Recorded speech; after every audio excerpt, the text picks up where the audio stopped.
In today's video, we're going to go through the best rogue company defenders. Let's start off with Anvil. Anvil's strength is his ability to shield. It can be perfect in some situations where you need to defuse or plant the bomb, creating the perfect cover from the enemy team. His passive, which is immunity from blinds, works really well when holding a site. This paired with the all new and improved APS systems makes him one of the best defending rogues in Rogue Company. His perks Tenacity and Headstrong are probably Anvil's best perks, and the MLX More is better than the Conviction, which means he is good off the bat. There's no need to complete Weapon Mastery to seek for a different gun, but this is also one of Anvil's biggest drawbacks. Only having access to 2 LMGs and a handful of shotguns means that he's really not versatile when it comes to those longer ranges. Also, Anvil does not have the Bounce Back perk, which in Season 4 with the health regeneration delay, this means that he could easily be countered and played against, which is his biggest weakness. Now to rate Anvil out of 5. He's ready to use as soon as you download Rogue Company, and there's no doubt that he can lock down a site on his own with his APS systems, his shield, and the pretty nasty LMG. I would rate Anvil a 4 out of 5 defending rogue. Next up is Mack. The fact that Mack has access to SMGs makes him one of the only defending rogues who can get up close and personal to win those 1v1 duels. Especially paired with Bounce Back and Replenish, it makes him a great rogue for defending, but also retaking bomb sites. The fact that Mack's passive allows him to start with an extra 25 armor can come in super useful in rounds such as the pistol rounds. Now, one of the disadvantages to using Mack is his ability, the light bomb. Unlike other defending rogues, this is super easy to counter by hiding and waiting for the bomb to go off, and it really does make one of the worst defending rogue abilities.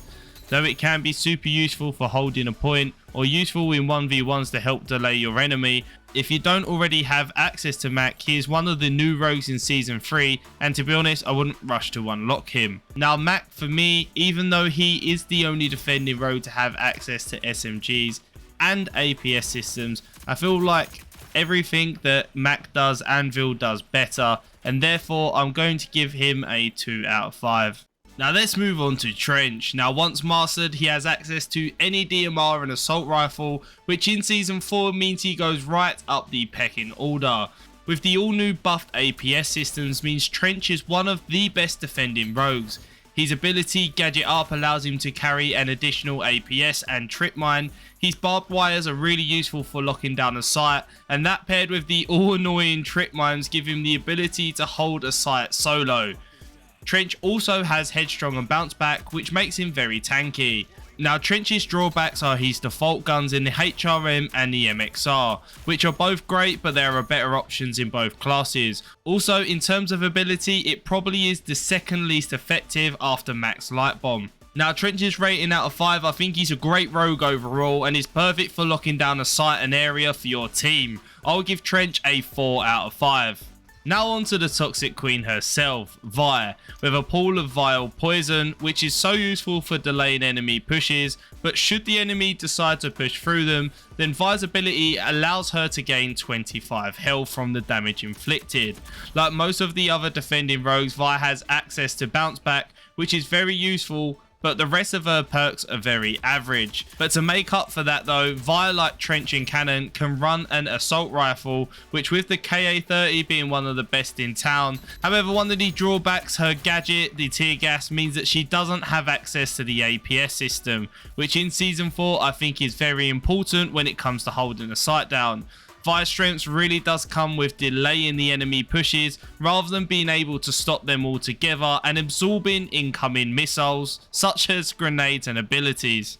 Now overall, I do think Vi is a good defending rogue, but I think she's probably utilised more in delaying enemy pushes.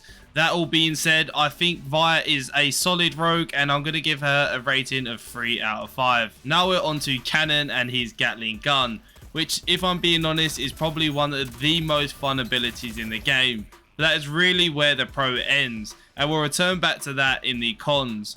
Cannon has access to Headstrong, Life Drain and Tenacity, making him a super strong rogue for combat and taking on more than 1v1s. Cannon also has access to assault rifles like Vi and Trench, which means he's able to thrive in that medium range gunfights. Now his cons really is his ability.